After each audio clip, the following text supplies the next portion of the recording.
Hey traders, Raghee here. Welcome to Charts and Coffee for November 2. Happy Tuesday, everybody. Great to see you all. All right, so let's get to it. I think we have, we pretty much know that this entire week comes down to just two things.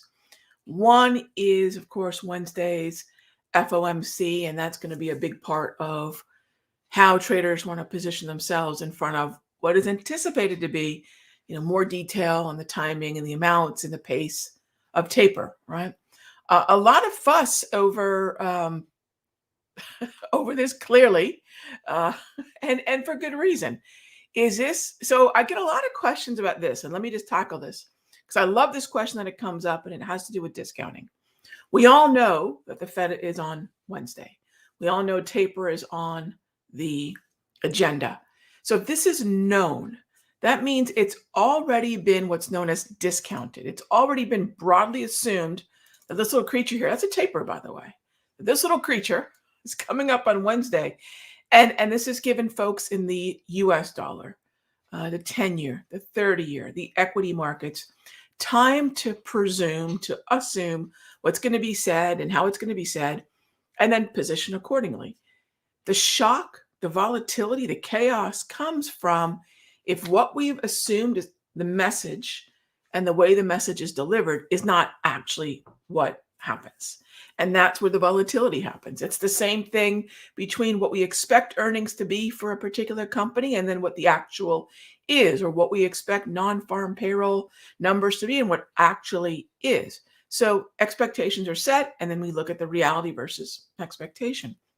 And then that being said, we have non-farm payroll on Friday, which is actually, if you want to consider it, the fifth pillar of the macro picture: money supply, monetary policy, growth, inflation. And yes, the US central bank has a dual mandate with jobs. So that's where we sit. Couple things I want to touch on. Those of you that are in the mastery, we've got a fairly large position in natty gas after that dip yesterday, looking pretty good this morning. We've got a position in KRE that we continue to take advantage of. Love to see new highs. That's what's on the agenda. So we'll be talking about both likely in the futures room and in the mastery room later on, in terms of maintaining these positions, seeing what's next, and then keeping our eyes open for what the next opportunities are going to be as we go into tomorrow's FOMC, where if we get the volatility, I'd like for maybe price action to reach some of the triggers that we're watching for. All right, so let's get to it. First up, UNG was down sharply yesterday due to a forecast of warmer weather. Does this change the thesis for the winter? No, my friend, no. So I'm going to rely on the trend. And as I mentioned, there's your natural gas move. So the thesis would change with a prolonged period of time in a non-trending market. The thesis would change if we, I'll give you a really binary point for me where the thesis would change. If we close below the 55 and remain below there. And so that would be possibly a time to not change my directional bias, but is my thesis as far as what strategy I'm going to use and what my expectations for upside targets, resistance would be. So succinctly, no, but let's see how natty gas maintains the 55. And that's these dots right here. I don't know if you call those magenta. I don't know what you'd call them, but that color, those dots down there, that's the propulsion. So if we remain above those, I'm pretty darn bullish. All right, hey there, James. What are my thoughts on KMI? This is one that we've been talking about, I know, in the mastery quite a bit. And this is just a level where the last time we got here meaning the 200 propulsion. The last time we got here, right there, and take a look at the VWAP also in play. We held that level. And so this is not a trend follow, but if the double green precedes the chop, it certainly is bullish. Bullish from where? I like that combination of the price of, that's what propulsion would be based upon, a price-based indicator, and then a volume-based indicator in our first of the year anchored VWAP. So that's a viable zone. I know some of you took it. The important part here is that we are able to get above 1720. That would be key to the upside follow through. All right.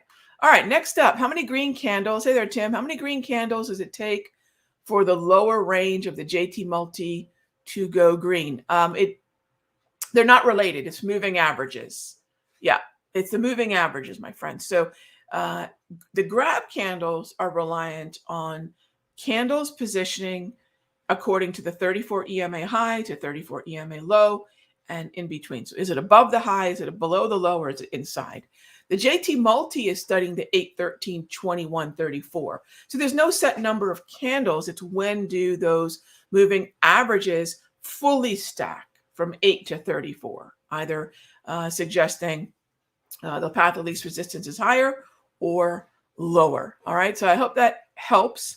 As far as XLI, are we getting close? Again, I would just wait for it to go double green because it's really a matter of the moving averages. And so if you want to sort of front run them, just put the moving averages on your chart, right? If you're just kind of seeing where they are, just put the 8, 13, 21, and 34. It will make for a lot of spaghetti on the screen, no doubt. But if you want to see how close, to your point, just put those EMAs on your chart. Sabrina and I got a lot of the class yesterday. Wonderful. Yeah, we've got another 2 weeks to go, right? Another 2 live sessions and another 2 weeks of trade alerts to go. So glad to hear it, Tim. All right, next is a follow-up on Apple, double green proximity. Would I take a look at Apple? No.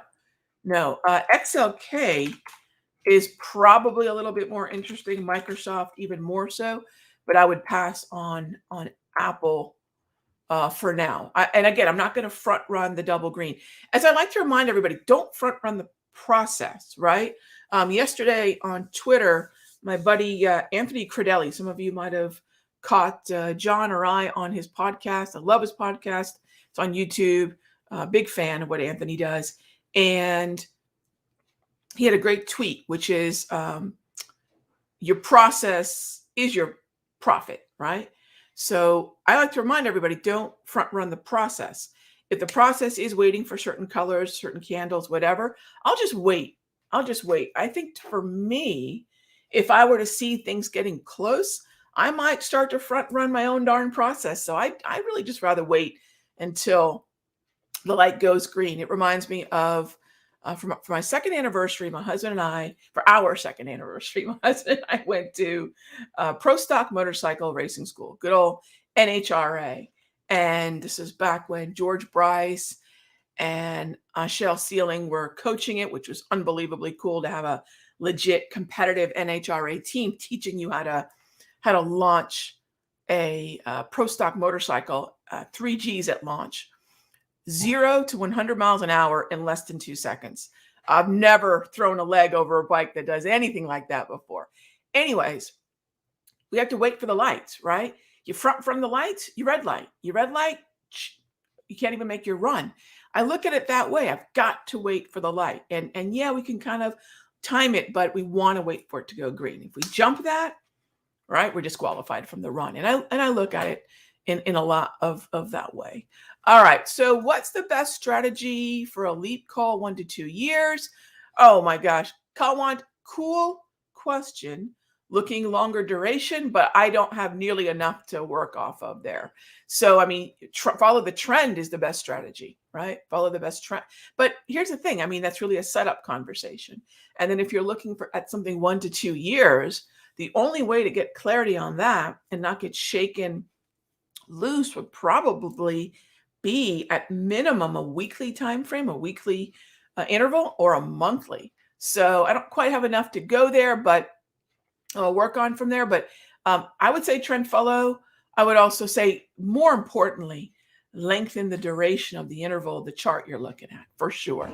Hey there, Michael. All right. Shout out for the ETF class. Awesome. Great to see you.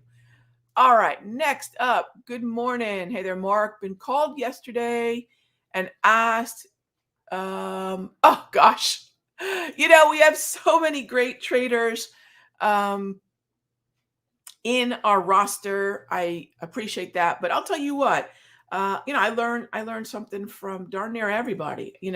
When I am able to work even with experienced traders, clearly, I've been lucky enough. Some of the books on this shelf behind me, I've been lucky enough to work with some of the traders that are there. John's book's up there as well. I've been lucky enough to work with some of the traders who are in some of these Market Wizard books. Traders who are trading 9-figure accounts, traders who have returned over $1 billion to clients, and I learned something from them as well. But then, I learn a lot from new traders because sometimes the basics that I have oftentimes forgotten or gotten too experienced for, it brings me right back to the touchstone of what got me successful in the first place. So yeah, we can always learn a lot from everybody. Kay, a Harami and bouncing off a prior Darvis, conservative entry for buying puts. Kay, we got to start with structure. Always got to start with structure. That could be part of it. A Harami is an inside candle. Harami is Japanese for pregnant. So large candle, small candle in front of it. But we got to start with structure. So the answer is possibly, but it's the second part of what is a two-part conversation. Structure first, strategy second. All right. All right. Next up is love that pick. Yeah, I know. Sometimes got to remind ourselves. Taper. Aren't they adorable? Now this one may not be so adorable, the one that we have coming, but that's a taper. Too cute, no? Oh my gosh. All right. Am I planning to close all or part of the TLT trade for the announcement tomorrow? So Matt, would I have a time-based eject button, exit? Great question. I'll see how it's behaving, and it would be the smarter thing to do. Now, had we had, instead of TLT in the next position, I'm going to start building out with the TLT. I am zero going forward. I will manage what I have, but going forward, as many of you know, in the mastery or in the live trading, even in the futures room, ZB is out, ZN is in, TLT is out, IEF is in. Don't be surprised if all of a sudden you're hearing everyone talk about IEF, not TLT, because the structure on the 10-year is where the party is at. Had I had a position here, and maybe we will, I want to set up a position in IEF, I would probably be more inclined to hold it through the shenanigans, the FOMC tomorrow. But TLT, probably a pretty good chance. We'll try to take that one out, possibly a break even or a little bit of a profit if possible. And then you're right, eject button, time-based exit out of that one. Yeah, I'm with you on that, Matt. It's looking, hey there, Richard. It's looking like DKS, a short. Look, I will tell you this, and too bearish. I love the candlestick pattern questions, but I'm going to tell you straight up. I keep it real. I don't care primarily about the candlestick pattern. The 3 soldiers approaching the setting sun on the west side of the mountain, don't care about that pattern. However, the pattern is much kind of back to Darvis or back to wave. I'll point my own secret squiggles out, right? Structure first, then strategy. So bearish engulfings in and of themselves, it's where is that pattern happening? Is that pattern happening at resistance? Is that pattern happening at support? Is it at a point of control? Is it at a level where we're going to see some sort of reaction, some sort of decision made? So that being said, I don't have bearish structure here. In fact, I'm not even allowed to short this. Now, that's my process, right? It doesn't mean that there's no short to be had, but I don't have a short here, right? I've got to follow my process. And I think we all realize when we deviate from our process, let someone else influence our process. And that's something I never want to do. I don't want to influence a process that you might have that's already working for you, right? I can give you my opinion, but of course, my opinion is going to be rooted in my process. So, that's always the tricky part. If there's a short to be had and your process is looking great, Richard, don't listen to anything I'm saying. But I will stick with my process, which is double green preceding yellow. That's a chop with mostly a bullish bias. And the only short that I'm allowed to take would be from a ceiling. All right, next up, Tom asks, my thoughts on dollar and euro. Great live trade. Oh, thank you very much. So I'm bullish dollar. Oh gosh, yes. The structure. I'm not allowed to be anything else. When I say I'm not allowed to be, I have nothing else I can do. That is not meant to be disempowering. That's not meant to be a negative in any connotation. In fact, it's a positive. The process that we all use as traders will vary, but this I can tell you must be true. Imagine a funnel. The opening of the funnel is wide and then it narrows down. That's our process. We pour all these ideas in. Maybe it's macro, maybe it's technical analysis, candle, volatility, whatever. All those ideas go into the wide part of the funnel and then it narrows down. If your process is not eliminating direction, symbols, strategies, if it's not eliminating things, it's a filter, right? Filters don't necessarily add, do they? Filters take things out is a general connotation. So if your process is not taking things out of contention, then it's not really the best process, because a lot of times traders finish a process and they have more ideas than not. I have found the best thing I can do after my process is complete is say, well, I can't do this and I can't do that. And it really comes from the Latin root of, I guess all those SAT prep classes helped me. It's from the Latin root of decide, which I believe is desire, and it actually means to cut off. To decide is to cut off. And I think if we're coming to a decision, it's not adding more information at the end. It's adding in the beginning and then cutting ideas away till you're left with a very small, concentrated number of ideas that you can act on. So that's why I say I'm not allowed to do anything but XYZ. In this case, it's buy. I will wait to buy. Now, the difference between playing UUP and FXE, by the way, if you want to know what the dollar is doing, one of the things I see a lot of traders do, because they weren't rooted in currency trading, they haven't spent time currency trading, and they end up looking at the UUP or the dollar index as a view of the dollar. That is actually wrong. And let me tell you why that's wrong.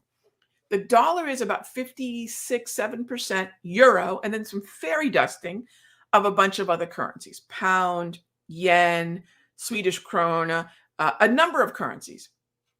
The best look at the dollar is in the negative or inverse relationship it has with the euro.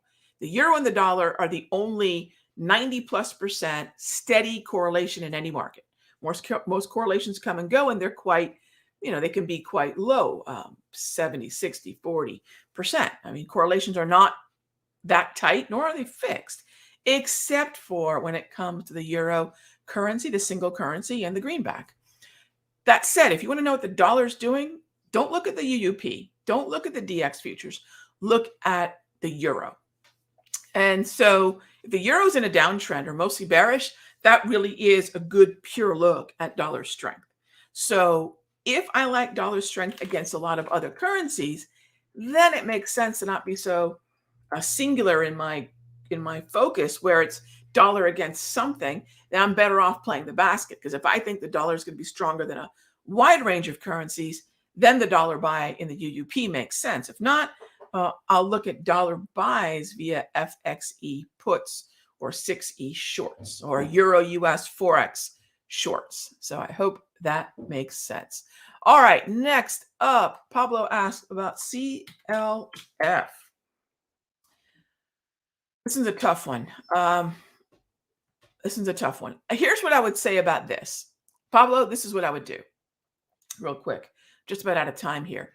I would actually do a stock exposure search in CLF, and I would work backwards. In other words, Cleveland Cliffs is part of what conversation? And, I've played Cleveland Cliffs before. So what I'm going to tell you is go take a look at the holdings within SLX and XME. And here's the thing. What does the ETF sector priority give me? It gives me ready-made watch lists. So I'm going to look at the way CLF is positioned within the SLX And then I'm going to look at the other stocks within the SLX to see if something has better clarity. All right. So give that a whirl, give that process a whirl, and we'll go from there. Okay. All right, Sean, I'm happy to answer that question in the mastery. And again, remember this, because we enter at multiple levels, the aggro may lose the percentage and we cut that loose. The moderate may as well. But if we're not down and I treat each leg individually, that's why. That's why. We only hit our conservative yesterday, right? We only hit our conservative yesterday. So check out the alerts in the mastery, and it will make perfect sense as to why we're still in. Okay.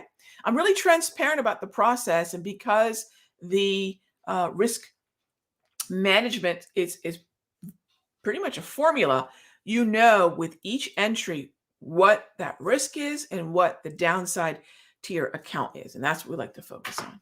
All right. Great to see everybody as always.